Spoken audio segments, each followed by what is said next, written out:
안녕하세요. 대한피부과학회 TV 시청자 여러분. 아프리카 풍토병이었던 원숭이 두창이 아프리카 이외 지역에서 역사상 가장 큰 규모의 발병이 시작되었습니다. 2022년 7월 현재 전 세계적으로 약 10,000명 이상의 감염자가 있는 것으로 추산되며 국내에서도 첫 확진자가 발생하였습니다. 이에 대한피부과학회 TV에서는 원숭이 두창에 대해 총 2편에 걸쳐서 다뤄보려고 하는데요. 우선 이번 1편에서는 원숭이 두창에 대한 정의와 증상, 치료 등 기본적인 내용을 다뤄보도록 하겠습니다. 시청자 여러분께 원숭이 두창에 대해서 자세하게 설명해 주실 전북대병원 박진 교수님을 모셔보도록 하겠습니다. 네, 안녕하세요. 전북대병원 피부과 박진입니다. 저는 서울대병원 피부과 이동훈입니다. 그럼 첫 번째 질문입니다. 도대체 원숭이 두창이란 어떤 질병인가요? 원숭이 두창이란 원숭이 두창 바이러스에 의한 급성 발열성 발진성 피부 질환입니다. 동물에서 사람 간의 전파도 가능하고 사람 간에서 사람 간 전파가 가능한 인수 공통 감염병이 되겠고요. 이 질환 자체가 사실 이제 1958년도에 덴마크에 있는 연구소에 있는 실험실 원숭이에서 그 바이러스가 분리돼서 저희가 이제 원숭이 두창 바이러스라는 이름이 붙게 됐고 아프리카 나라에서 처음 이제 발생한 질환이 되겠습니다. 그 이후로 이제 꾸준히 주로 이제 중앙 그리고 서아프리카 지역에서 계속 이제 발병하는 이제 풍토병으로 알려져 있는데 1970년대까지만 해도 사람의 큰 위협이 됐었던 그 두창 바이러스 우리가 이제 천연두라고 부르는 그 두창 바이러스에 의한 이제 두창 감염 질환과 유사하지만 그보다는 훨씬 좀 증상이 경한 그런 질병으로 알려져 있습니다. 그렇다면 그 원숭이 두창의 증상은 어떻게 나타날까요? 예, 그러니까 모든 이제 바이러스 감염 증상 그 질환들이 갖고 있는 특징들이 뭐 발열이 생긴다든지 발진이 생긴다든지 혹은 뭐 우리가 이제 감기 몸살기라고 부르는 근육통이 생긴다든지 이런 이제 기본적인 증상들을 가지고 있고요. 이 특징적으로 이 질환은 이제 피부 발진, 콩알 크기 모양의 그런 이제 수포와 이제 고름집이라고 하는 이제 농포들이 생기는 게 특징인 질환이 되겠는데 그 발병의 분포가 주로 이제 얼굴 쪽에서 나타나기 시작해서 이제 손바닥이나 발바닥을 포함한 하지 말단부에 이렇게 주로 발생하는 경향이 있겠고요. 실제로 저희가 피부 질환을 보면 약간 튀어나온 병변이라든지 뭐 이런 물집이라든지 농포 같은 것들이 많이 생기는 질환들이 있는데요. 그러면 이렇게 원숭이 두창과 다른 피부 질환과의 차이점은 어떻게 될까요? 감별하기가 사실은 이제 쉽지는 않은데요. 그래도 이제 육안으로 우리가 이제 감별할 수 있는 특징들이 몇 가지가 있는데 모양상으로는 사실 이제 뭐 다른 바이러스 질환에 해당하는 그 말씀하신 이제 수두라든지 단순포진이나 대상포진 것들과 모양 자체의 형태만 가지고는 구분이 좀 어렵지만 이제 병변의 분포 자체가 제일 감별하기 어려운 이제 수두는 보통 이제 얼굴에서 시작해서 몸통 주위에 많이 분포를 하고 반대로 이제 손발바닥 같은 말단 부위는 좀 병변이 덜 생기는 경향이 있다고 하면 이런 이제 원숭이 두창 같은 경우에는 주로 이제 손발바닥이나 팔, 다리, 말단부에 많이 생기는 그런 이제 경향을 가지고 있어서 그런 약간의 차이가 있고요. 수두에서는 한 시기 때 이제 그 여러 가지 형태의 병변들이 한꺼번에 다 관찰될 수 있는 그런 특징을 좀 갖는다고 하면 원숭이 두창의 경우에서는 한 부위에서 동일한 부분, 그러니까 이제 다리 쪽에서는 예를 들어서 뭐 고름집이 있다 그러면 고름만 한 번에 나타난다든지 팔에서는 어떤 시기에 뭐 딱지만 있으면 딱지만 나타난다든지 이런 이제 약간의 차이점이 있다고는 알려져 있고요. 앞서 말씀드린 대로 이제 중요한 감별점 중에 하나는 이제 원숭이 두창은 수두나 다른 바이러스 감염들과는 좀 틀리게 이제 림프절 병증이라는 그런 이제 그 비대되는 그런 특징들이 가장 중요한 이제 감별 포인트 중에 하나가 될 수가 있겠습니다. 실제로 저희가 뭐 수두 환자들 같은 경우에는 뭐 여러 단계로 이렇게 나타나는 것이 굉장히 특징적이라고 얘기를 하는데요. 원숭이 두창과 이제 구별을 잘 하기 위해서는 아무래도 피부과 전문의의 그런 진료가 꼭 필요할 것 같습니다. 그렇다면 이제 원숭이 두창은 어떻게 전파되고 감염되는지 많은 분들이 이제 궁금해하실 것 같은데요.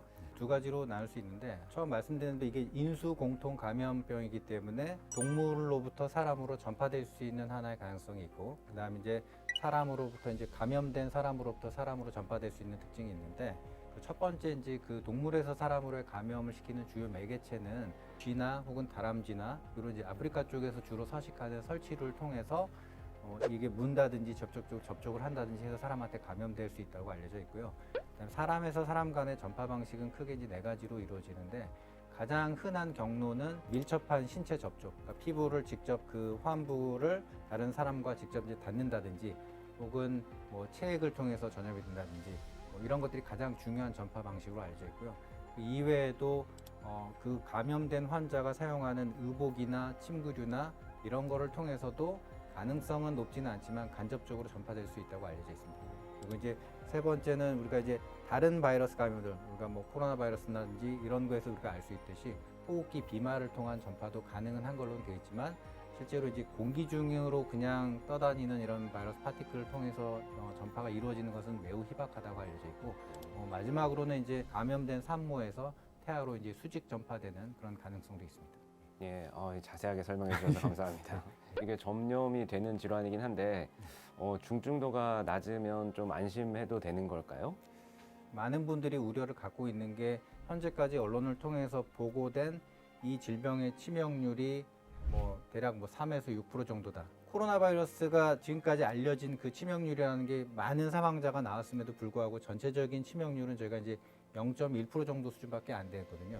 이제 3에서 6%라는 거는 굉장히 높은 수니까 굉장히 높네요. 이 얘기만 들으면은 굉장히 위험한 병이겠구나라고 이제 그렇게 걱정을 하실 수 있는데 실제로 이 통계는 이제 과거부터 나왔던 모든 바이러스의 이 원숭이 두창 바이러스 전체적인 치명률을 얘기하는 것이고 실제로 지금 유행하고 있는 서아프리카 쪽에서 주로 이제 발생한 요 원숭이 두창 바이러스 변형의 치명률은 아프리카인을 대상으로 했을 때 약 1%로 알려져 있습니다.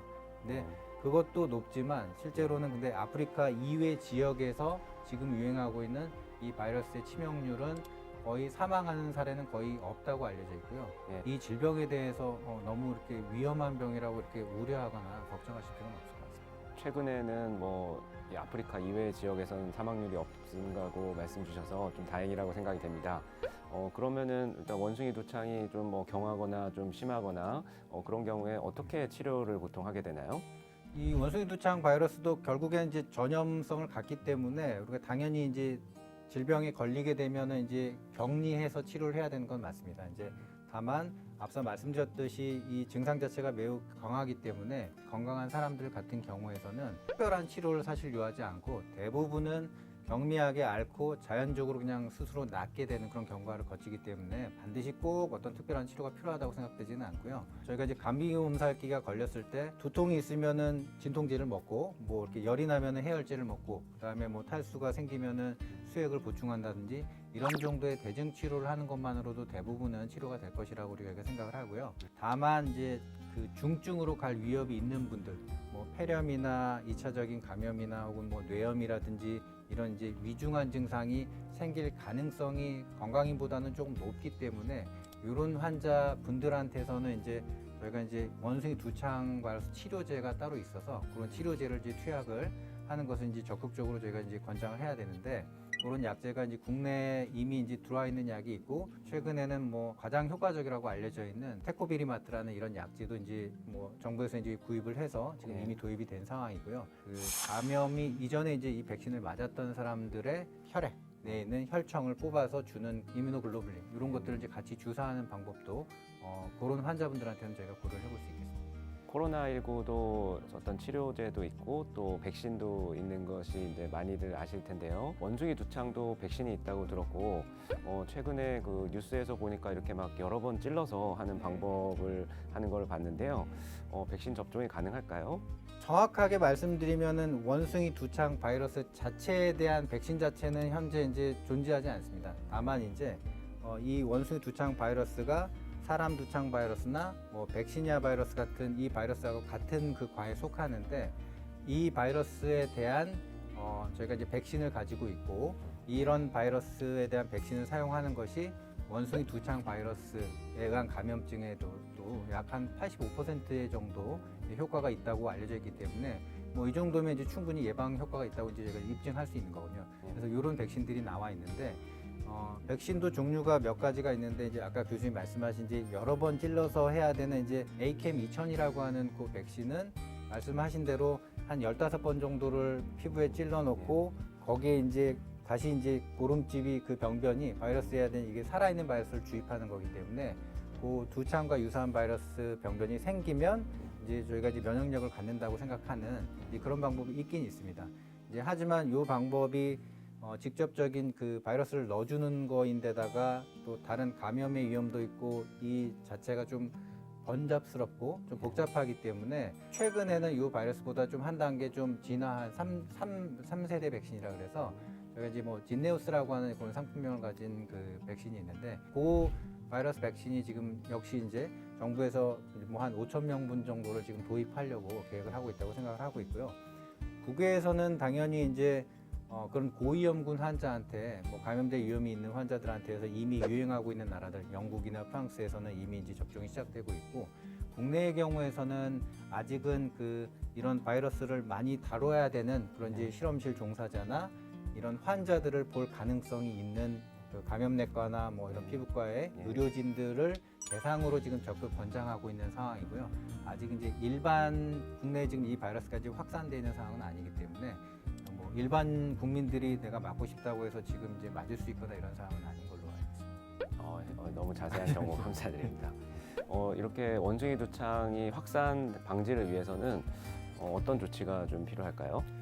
다른 나라들은 많이 유행하고 있지만 아직 우리나라의 경우에서는 이게 국내에 확산되어 있는 상태는 아닙니다. 근데 이제 이 병이 결국에 감염병이 유입되는 경로라는 것은 국내에서 그냥 자연적으로 생겨나는 건 아니기 때문에 현재로서는 이제 외국에서 이제 유입되는 경우가 이제 가장 중요한 그 전파 경로라고 생각하면 그것을 차단하는 것이 저희한테는 굉장히 중요할 거라는 생각이 들고요. 그래서 크게 보면은 당연히 이제 일반 국민들도 그런 것들이 유행하는 지역으로 여행을 간다든지 하는 것들은 가급적이면은 좀 피하시는 게 좋지 않겠나 이런 생각이 들고 그런 감염이 의심되는 그런 환자들과의 신체 접촉이라든지 이런 것들을 피하는 것이 아마 이제 본인이 개인이 할 수 있는 가장 중요한 조치가 되겠고요. 혹시라도 그 의심되는 환자들과 이제 접촉될 것 같다 이런 생각이 드시면 이제 당연히 손이나 이런 걸 깨끗이 씻고 개인 위생을 철저히 하시는 것이 도움이 되실 것 같습니다. 예, 그럼 오늘은 원숭이 두창의 첫 번째 편으로 원숭이 두창의 정의, 그리고 진단, 그리고 치료, 백신과 예방법에 대해서 말씀을 드렸고요. 다음 원숭이 두창 2편에서는 일반인이 궁금해할 만한 내용에 대해서 자세하게 알아보는 시간을 갖도록 할 예정이니 많은 관심 부탁드리겠습니다. 좋은 말씀 해주신 박진 교수님 정말 감사드립니다.